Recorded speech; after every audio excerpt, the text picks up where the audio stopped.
കഴിഞ്ഞ 2-3 ദിവസമായി കേരളത്തിൽ ഉണ്ടാകുന്ന കനത്ത പേമാരി, അതുപോലെ നദികളിലെ വെള്ളപ്പൊക്കം, ഇതൊക്കെ ജനജീവിതത്തെ പൂർണ്ണമായിട്ടും ബാധിച്ചു. പലയിടങ്ങളിലും വലിയ തോതിൽ വെള്ളം കയറി. 2018 സമാനമായിട്ട് റാന്നിയിലുണ്ടായി, ആറന്മുളയിലുണ്ടാകുന്നു. ഇന്ന് തിരുവല്ല, ചെങ്ങന്നൂർ മേഖലകളിൽ, മലപ്പുറത്ത് വീണ്ടും ഈ വെള്ളം മണ്ണിടിച്ചിലുണ്ടാകുന്നു. ഇപ്പോൾ പറയുന്നത് ഈ മൺസൂൺ എന്ന് പറയുന്നത് കാർഷിക മേഖലയുടെ ജീവനാഡിയാണ്. ഇതിൻ്റെ താളം തെറ്റി. ജൂണിൽ ആവശ്യത്തിന് മഴ ലഭിച്ചു. എന്നാൽ ജൂലൈയിലായപ്പോൾ അങ്ങനെയുള്ള താളം തെറ്റി. ഓഗസ്റ്റ് ആയപ്പോൾ ശക്തമായ മഴ പെയ്തു.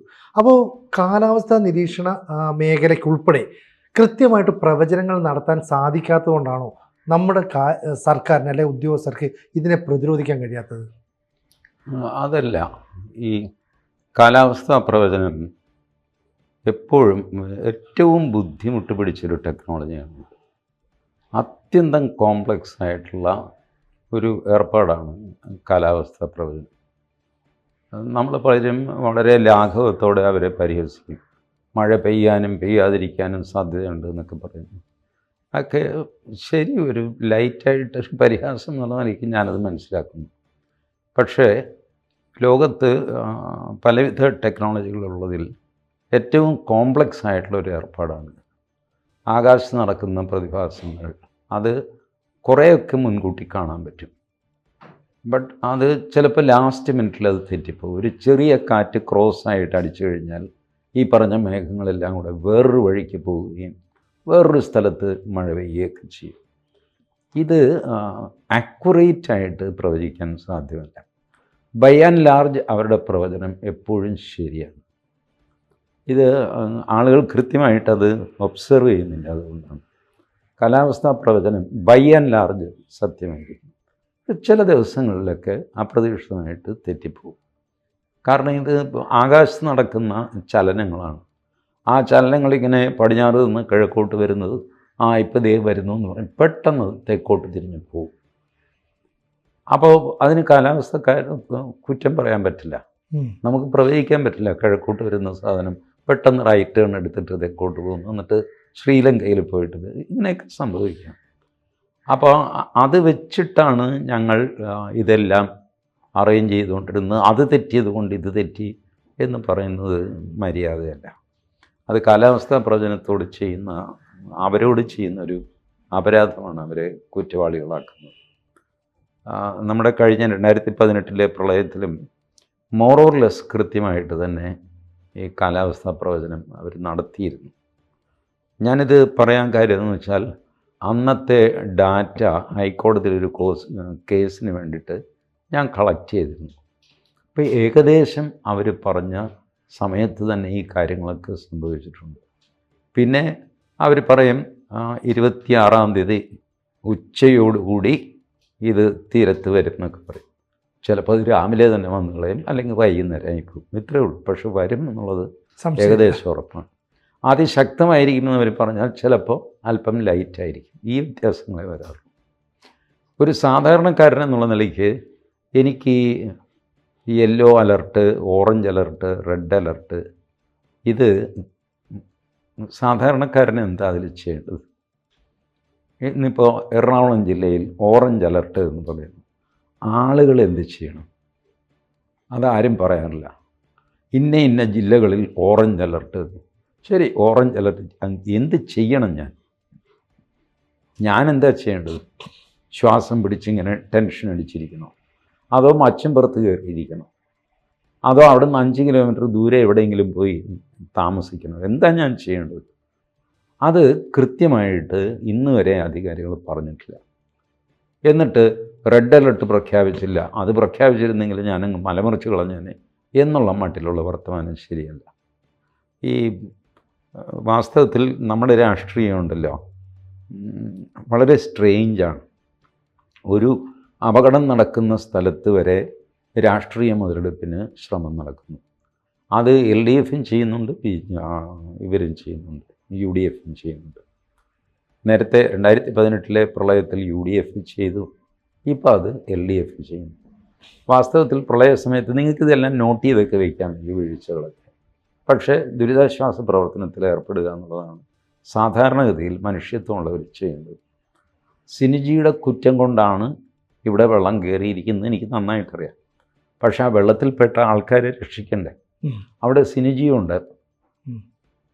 അപ്പം ഞാൻ അവിടെ വെച്ചിട്ട് സിനിജിയുടെ പിടിപ്പുകേടാണെന്നൊക്കെ പറഞ്ഞ് സിനിജിയോട് വഴക്കുണ്ടാക്കുന്ന മര്യാദയാണ്.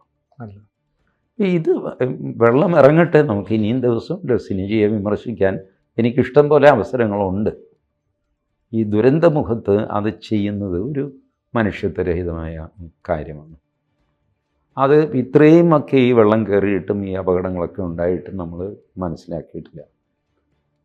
വേറൊന്ന്, നമ്മളുടെ മല കയ്യേറ്റം എന്തൊക്കെ പറഞ്ഞു കഴിഞ്ഞാലും മനുഷ്യൻ ഈ നമ്മുടെ സഹ്യപർവ്വതം കയ്യേറി വല്ലാതെ ഒരു പരുവമാക്കി. അപ്പം അതിൻ്റെ ഫലം നമ്മൾ അനുഭവിച്ചേ പറ്റുള്ളൂ. കയ്യേറിയവരെ ഞാൻ കുറ്റം പറയില്ല, ആളുകൾക്ക് സ്ഥലം വേണ്ടേ. അവർ കയ്യേറി കഴിഞ്ഞിട്ട് പിന്നെ അതിന് പട്ടയം കിട്ടാനായിട്ട് അവർ യുദ്ധം ചെയ്യും. അവസാനം സർക്കാരിന് വോട്ട് വേണം, അവരെ പിന്താങ്ങാൻ രാഷ്ട്രീയ കക്ഷികൾ ഇറങ്ങും. അപ്പോൾ പട്ടയം കൊടുക്കും. പട്ടയം കൊടുത്ത് അവരുടെ ഭൂമി സ്വന്തമായി അവരവിടെ കൃഷി കാര്യങ്ങളൊക്കെ ചെയ്യും, കെട്ടിടങ്ങൾ വയ്ക്കും. അപ്പോഴൊക്കെ ഈ വെള്ളത്തിൻ്റെ ഈ നീർവാർച്ച ഇതൊക്കെ തടയുകയാണ് ചെയ്യുന്നത്. ഇതിങ്ങനെ പ്രഷർ ബിൽഡപ്പ് ചെയ്തിട്ട് ഒരു മൊമെൻറ്റിൽ ഈ വീടും കുടിയും എല്ലാം കൂടെ തള്ളിക്കളഞ്ഞുകൊണ്ട് മണ്ണും വെള്ളവും കൂടെ ഉരുള് പൊട്ടി ഇങ്ങോട്ട് ഇറങ്ങും. അത് കുറേശ്ശെ ആയിട്ട് ഒഴുകിപ്പോകാനുള്ള ഒരു അവസരമോ ചാലോ നമ്മൾ ബാക്കി വയ്ക്കാറില്ല. അതും കൂടെ നമ്മൾ കയ്യേറും. സിറ്റിയിലാണെങ്കിൽ, നഗരങ്ങളിൽ നമ്മൾ ഓട കയ്യേറും. ഈ നമ്മുടെ എറണാകുളത്തിൻ്റെ ഒരു ഡ്രെയിനേജ് പോലെ പ്രവർത്തിച്ച് ശരിക്കും പറഞ്ഞാൽ അതൊരു തോടാണ്, പെരണ്ടൂർ കനാൽ. ഈ പെരണ്ടൂർ കനാൽ കയ്യേറി പല സ്ഥലത്തും 4 അടി വീതി 5 അടി വീതിയൊക്കെ ഉള്ളൂ ഈ കനാലിന്. നേരത്തെ വള്ളം കയറി പോകുന്ന കനാലായിരുന്നു. ഒരു വള്ളം അങ്ങോട്ടും ഒരു വള്ളം ഇങ്ങോട്ടുമായിട്ട് പോകാനും മാത്രം വീതി ഉണ്ടായിരുന്ന സ്ഥലം. എറണാകുളം അല്ലെങ്കിൽ തന്നെ കായൽ നിരപ്പിൽ നിന്ന് താഴ്ന്ന ഒരുപാട് സ്ഥലങ്ങൾ ഉണ്ട് എറണാകുളത്ത്. അപ്പോൾ അവിടെ സംഭവിക്കുന്നത്, മഴ ഈ പെയ്ത്ത് വെള്ളം നിറഞ്ഞു കഴിഞ്ഞാൽ, ഇത് മഴ നിന്ന് കഴിഞ്ഞാൽ ഈ വെള്ളം ഇറങ്ങിപ്പോകില്ല. കാരണം ഇതിങ്ങനെ പാത്രത്തിൽ പിടിച്ചിരിക്കുക, നമ്മൾ ലോ ലൈങ് സ്ഥലത്ത് പിടിച്ചു വെച്ചിരിക്കുക. ഇതെങ്ങോട്ട് ഒഴുകും? ഇത് ചാല് കയറി കായലിലേക്ക് എത്തിക്കാമെന്ന് വെച്ച് കഴിഞ്ഞാൽ കായലിലെ വെള്ളത്തിൻ്റെ നിരപ്പ് വലുതാണ്. അവിടെ നിന്ന് ഇങ്ങോട്ട് വീണ്ടും വെള്ളം വരും എന്നുള്ളത്, ഇത് അങ്ങോട്ട് പോകില്ല. ഇതൊക്കെ എറണാകുളത്തിൻ്റെ പ്രശ്നമാണ്. ഇതിലും വലിയ പ്രശ്നമാണ് മലമ്പ്രദേശത്ത്. എറണാകുളത്ത് ഒന്നുമില്ലെങ്കിൽ 2-3 ദിവസം മഴയില്ലാതെ ആയിക്കഴിഞ്ഞാൽ മെല്ലെ ഇത് വലിഞ്ഞും അതിലെതിരെ കുറേശ്ശെയൊക്കെ ഓടകളിലൂടെ അതങ്ങ് പൊക്കോളും. ഏറെ വന്നാൽ ഒരു 3 ദിവസത്തെ. മറ്റവരുടെ അങ്ങനെയല്ല, ഇടിഞ്ഞു പോവുകയാണ്. വീടിടിഞ്ഞ് വീഴും, മരം മറിഞ്ഞു വീഴും, ഇതൊക്കെ ആയിട്ട് അവർ കഷ്ടപ്പെടുന്നു.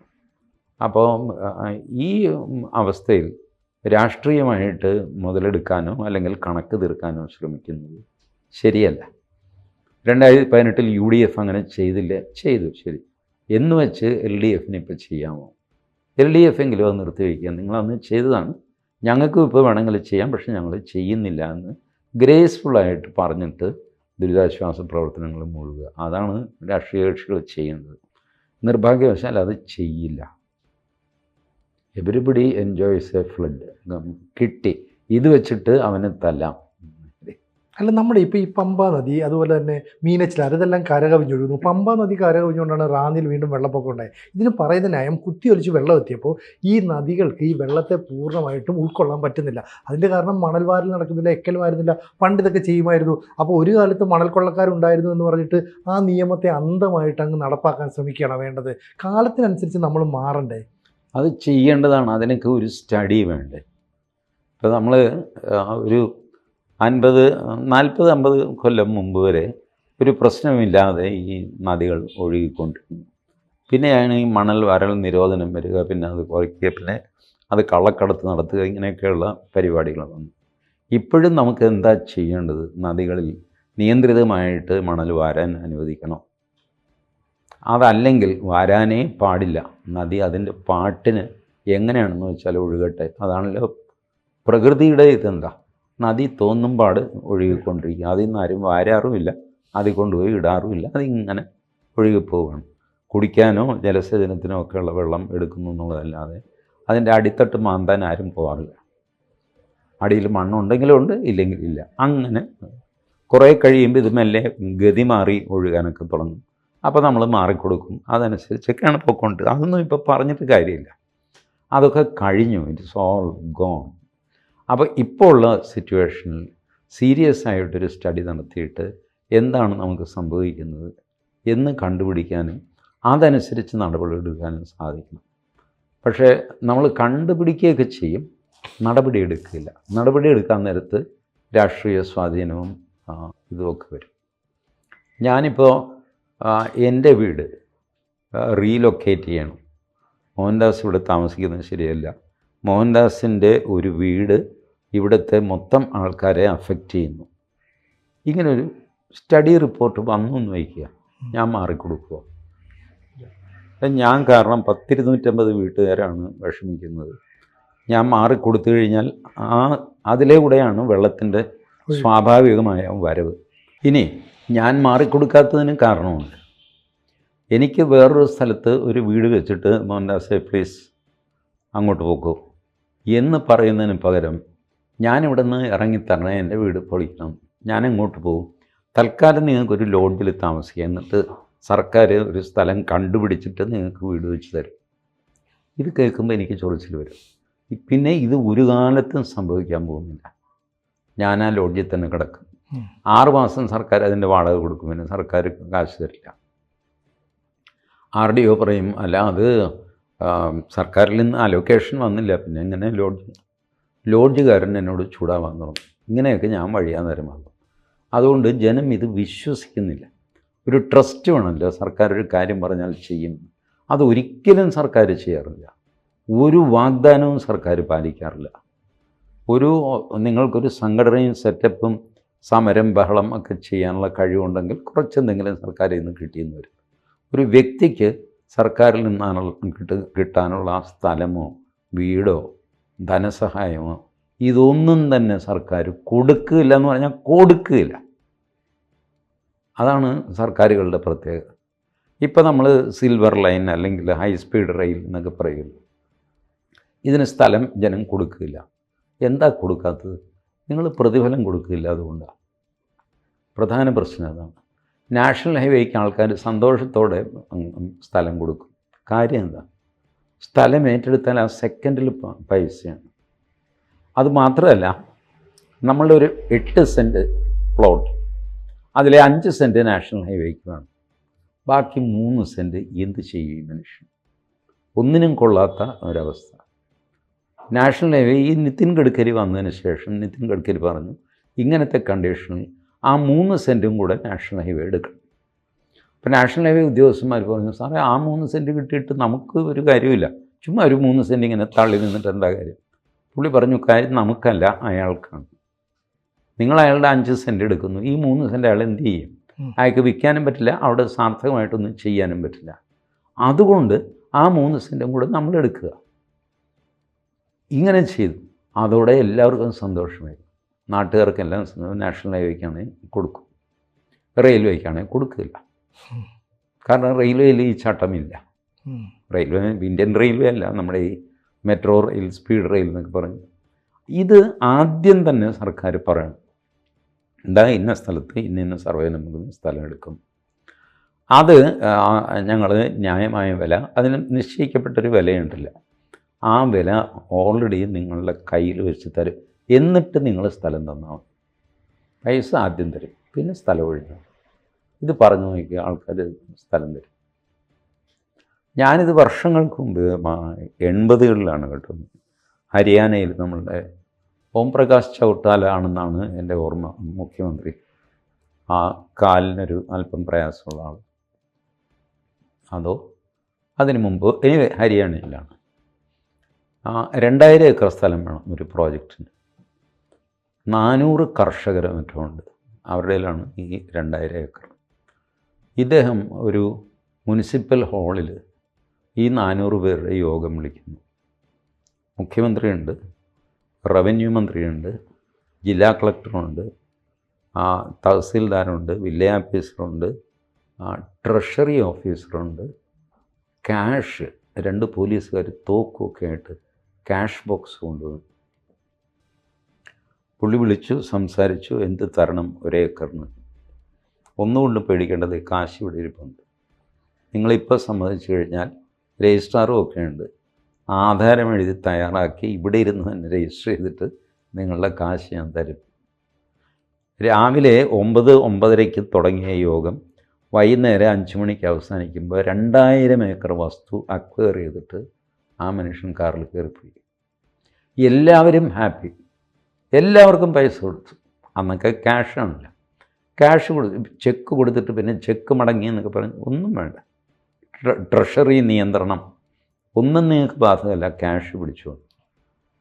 അങ്ങനെ ക്യാഷ് കൊടുത്ത് അവിടെ വെച്ച് തന്നെ ആധാരം എഴുതി ഒപ്പുമൊക്കെ ഇട്ട് രജിസ്റ്റർ ചെയ്ത്, കാരണം രജിസ്ട്രാറും ഒക്കെ അവിടെ വന്നിരിക്കുക. ആര് ചെയ്യും? ഇത് 80s ഹരിയാനയിൽ ചെയ്തതാണ്. കേരളത്തിൽ ഇങ്ങനെ സങ്കല്പിക്കാൻ പറ്റുമോ?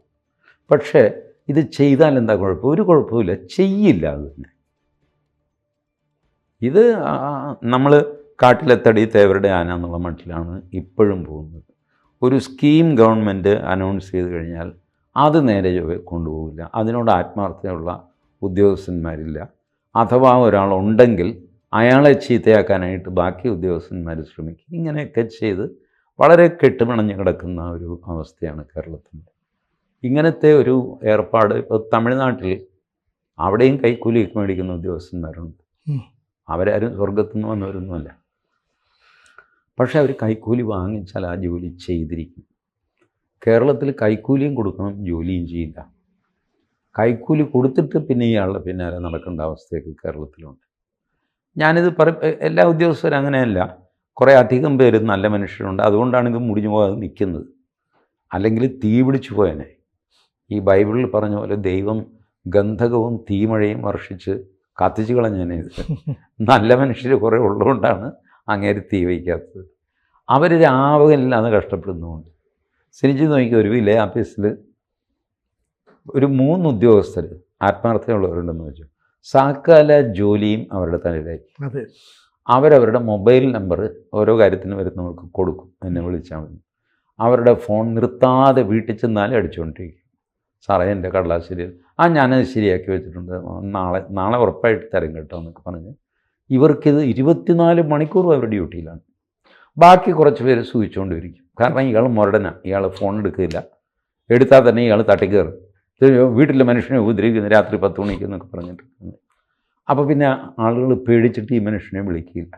ഈ സോഫ്റ്റ് ആയിട്ടുള്ള ആൾക്കാരെ വിളിച്ചുകൊണ്ടേയിരിക്കും.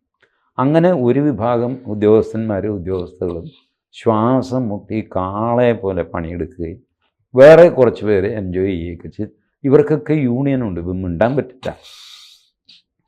ഇവർക്ക് നാരായണന് പറയാൻ പറ്റില്ല മാധവൻ ജോലി ചെയ്യുന്നില്ല, അവൻ സൂചിച്ച് നടക്കുകയാണെന്ന് പറഞ്ഞാൽ മാധവൻ നാരായണനെ പുറത്താക്കി യൂണിയനിൽ. കാരണം മാധവൻ യൂണിയൻ നേതാവാണ്. ഇങ്ങനെയൊക്കെയുള്ള കോംപ്ലക്സ് ആയിട്ടുള്ള നിസ്സാരമായിട്ട് ചെയ്യാവുന്ന കാര്യങ്ങൾ വെച്ച് താമസിപ്പിച്ച് കുളമാക്കുന്ന സമ്പ്രദായം. അത് ഈ പ്രളയത്തിൻ്റെ സമയത്തൊക്കെ ഇൻസ്റ്റൻറ്റേനിയസ് ഡിസിഷൻ എടുത്ത് നടപ്പാക്കുന്നു. ഇപ്പം നമ്മൾ ചെയ്യുന്നത് എന്താണ് സിനിജി ആലോചിച്ചത്? ഒരു സ്ഥലത്ത് പ്രളയം വന്ന് വീട്ടിൽ വെള്ളം കയറി, അടുത്ത് ഒരു സ്കൂള്, ഗവൺമെൻറ് സ്കൂളോ പ്രൈവറ്റ് സ്കൂളോ എടുത്തിട്ട് ദുരിതാശ്വാസ ക്യാമ്പ് തുറന്നു. പിന്നെ ഈ ക്യാമ്പ് നാട്ടുകാർ നടത്തും. നമ്മളെപ്പോലുള്ളൊരു സംഭാവനകൾ അയച്ചു കൊടുക്കും. അവർക്ക് ഭക്ഷണം, വസ്ത്രം, അത് ഇതൊക്കെ കൊടുക്കും. അവർ 10-15 ദിവസം അവിടെ താമസിക്കുക. അപ്പോഴത്തേക്ക് ഇത് ഏകദേശം വെള്ളമൊക്കെ ഇറങ്ങിയതാവും. തിരിച്ചു പോകണം. പൊളിഞ്ഞ വീട് പൊളിഞ്ഞു. പിന്നെ അവരെന്തെങ്കിലും ഓലപ്പരയൊക്കെ കെട്ടി വീണ്ടും ജീവിതം ഒന്നേന്ന് അങ്ങ് തുടങ്ങുകയാണ് അവർ.